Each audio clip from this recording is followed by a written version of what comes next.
প্রাচীন গ্রিসের ইতিহাসে অনেক মেধাবী মনীষীর জন্ম হয়েছে, কিন্তু তাদের মধ্যে বিজ্ঞানী আর্কিমিডিস ছিলেন এক অনন্য উচ্চতায়। তিনি একাধারে গণিতবিদ, পদার্থবিদ, প্রকৌশলী, উদ্ভাবক এবং জ্যোতির্বিজ্ঞানী। খ্রিস্টপূর্ব ২৮৭ অব্দে বর্তমান ইতালির সিসিলি দ্বীপের সিরাকিউজ নামক এক বন্দরে তার জন্ম হয়। তার বাবা ফিরিয়াস ছিলেন একজন জ্যোতির্বিজ্ঞানী, যা আর্কিমিডিসকে ছোটবেলা থেকেই মহাবিশ্বের জটিল গণিত বুঝতে সাহায্য করেছিল।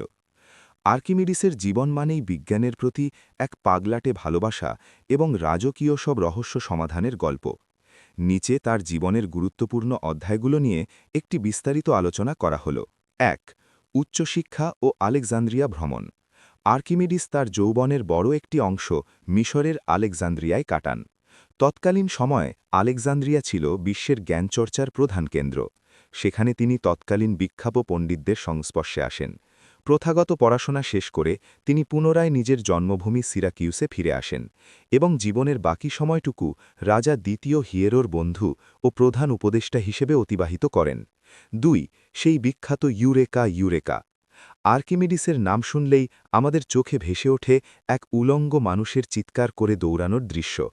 এর পেছনে রয়েছে একটি চমৎকার ইতিহাস। রাজা হিয়েরো একবার একটি খাঁটি সোনার মুকুট তৈরি করতে দিয়েছিলেন। মুকুটটি তৈরি হয়ে আসার পর রাজার মনে সন্দেহ জাগল, স্বর্ণকার কি এতে রূপও মিশিয়ে দিয়েছে? রাজাকে সন্তুষ্ট করতে এবং এই রহস্য ভেদ করতে দায়িত্ব পড়ল আর্কিমিডিসের ওপর। শর্ত একটাই, মুকুটটি ভাঙা বা গলানো যাবে না। কয়েকদিন চিন্তা করার পর আর্কিমিডিস যখন স্নানের চৌবাচ্চায় নামলেন, তিনি দেখলেন তিনি নামার সাথে সাথে কিছুটা জল উপচে পড়ল। মুহূর্তেই তিনি বুঝতে পারলেন কোনো বস্তুকে তরলে ডুবালে তা নিজের আয়তনের সমান জল অপসারিত করে। এই সূত্র ব্যবহার করেই মুকুটের ঘনত্ব মেপে তাতে খাঁটি সোনা আছে কিনা তা বের করা সম্ভব। উত্তেজনায় তিনি ইউরেকা, আমি পেয়েছি বলে চিৎকার করতে করতে রাজপথে দৌড়াতে শুরু করেন। এই আবিষ্কারটি আজ বিজ্ঞানের ভাষায় আর্কিমিডিসের নীতি নামে পরিচিত।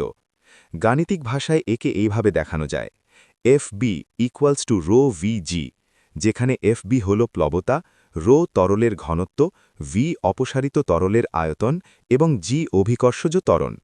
৩. লিভার ও যান্ত্রিক আবিষ্কার। আর্কিমিডিস বলবিদ্যার উপর অগাধ জ্ঞান রাখতেন। তার একটি বিখ্যাত উক্তি ছিল, আমাকে যদি দাঁড়ানোর একটি জায়গা এবং একটি বড় লিভার দেওয়া হয়, আমি পৃথিবীটাকে নাড়িয়ে দেব। তিনি প্রমাণ করেছিলেন যে বলের সঠিক প্রয়োগের মাধ্যমে বিশাল ওজনের বস্তুকেও অনায়াসে সরানো সম্ভব। তিনি কৃষিকাজের জন্য উদ্ভাবন করেছিলেন আর্কিমিডিস স্ক্রু। এটি এমন একটি যন্ত্র যা দিয়ে নিচু জায়গা থেকে জল উপরে তোলা যেত। এই প্রযুক্তি আজও বিশ্বের অনেক জায়গায় সেচ কাজে ব্যবহার করা হয়। ৪. জ্যামিতি ও পাইয়ের মান নির্ণয়। আর্কিমিডিস নিজেকে মূলত একজন গণিতবিদ হিসেবে পরিচয় দিতে ভালোবাসতেন। তিনি বৃত্তের পরিধি ও ব্যাসের অনুপাত বা পাইয়ের মান নির্ণয় করতে কাজ করেছিলেন। তিনি প্রমাণ করেছিলেন যে পাইয়ের মান 3/1/7 এবং 3/10/71 এর মাঝখানে থাকে। এছাড়া গোলক এবং সিলিন্ডারের আয়তনের অনুপাত নির্ণয় করা তার জীবনের অন্যতম সেরা কাজ। তার নিজের অনুরোধে তার সমাধিতে একটি গোলকের ভেতর সিলিন্ডার খোদাই করা হয়েছিল। ৫. সিরাকিউসের প্রতিরক্ষা ও রোমান আক্রমণ। খ্রিস্টপূর্ব ২১৪ অব্দে রোমান জেনারেল মার্সেলাস বিশাল নৌবাহিনী নিয়ে সিরাকিউস আক্রমণ করেন। সিরাকিউস ছিল ছোট রাজ্য, কিন্তু সেখানে ছিলেন আর্কিমিডিস। তিনি তার বুদ্ধিমত্তা দিয়ে রোমানদের জন্য ত্রাস সৃষ্টি করেছিলেন। বিশাল আয়না, হিট রে। জনশ্রুতি আছে আর্কিমিডিস অনেকগুলো অবতল দর্পণ ব্যবহার করে সূর্যের আলোকে প্রতিফলিত করে রোমান জাহাজে আগুন ধরিয়ে দিয়েছিলেন। আর্কিমিডিস ক্ল। এটি ছিল এক ধরনের বিশাল লোহার হুক যা রোমান জাহাজগুলোকে জল থেকে উপরে তুলে আছাড় দিয়ে ভেঙে ফেলত। এইসব অতিপ্রাকৃত যুদ্ধের কৌশলের কারণে রোমান সৈন্যরা ভাবত তারা কোনো দেবতার সাথে যুদ্ধ করছে। ৬. মহাপ্রয়াণ, একজন অমর বিজ্ঞানীর মৃত্যু। দীর্ঘ ৩ বছর অবরোধের পর খ্রিস্টপূর্ব ২১২ অব্দে রোমানরা সিরাকিউস দখল করতে সক্ষম হয়। জেনারেল মার্সেলাস আর্কিমিডিসের মেধার ভক্ত ছিলেন, তাই তিনি আদেশ দিয়েছিলেন আর্কিমিডিসকে যেন হত্যা না করা হয়। কিন্তু নিয়তি ছিল অন্যরকম। রোমান সৈন্যরা যখন শহরে প্রবেশ করে তখন আর্কিমিডিস মাটিতে দাগ কেটে জ্যামিতির একটি জটিল অঙ্ক সমাধান করছিলেন। তিনি যুদ্ধের খবরটুকুও জানতেন না।